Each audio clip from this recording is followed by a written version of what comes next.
Sir, അടുത്തത് renewable എനർജിയാണ്. നിലവിലെ ആഗോള ഊർജ പ്രതിസന്ധിയും പാരിസ്ഥിതിക പ്രശ്നങ്ങളും ഫോസിൽ ഇന്ധനങ്ങൾ ഉയർത്തുന്ന പരിസ്ഥിതി മലിനീകരണ ഭീഷണികളും മറികടക്കുന്നതിന് പുനരുപയോഗ ഊർജ സ്രോതസ്സുകളുടെ വലിയ തോതിലുള്ള ഉപയോഗം പ്രോത്സാഹിപ്പിക്കപ്പെടേണ്ടതുണ്ട്. കേരളത്തിലെ നിരവധി റിസർവോയറുകൾ ഫ്ലോട്ടിംഗ് സോളാർ പാനൽ സിസ്റ്റം ഉപയോഗിക്കുവാൻ അനുയോജ്യമാണ്.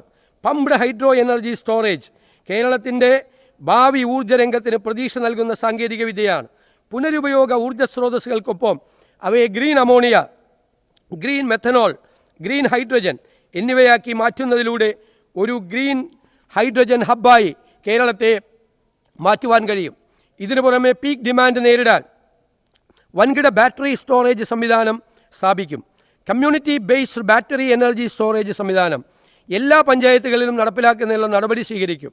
പുനരുപയോഗ ശേഷിയുള്ള ഊർജം, ഗ്രീൻ ഹൈഡ്രജൻ, ഇതര ഊർജ്ജ സ്രോതസ്സുകൾ എന്നിവയ്ക്കായി 100 കോടി രൂപ ബജറ്റിൽ വകയിരുത്തുന്നു.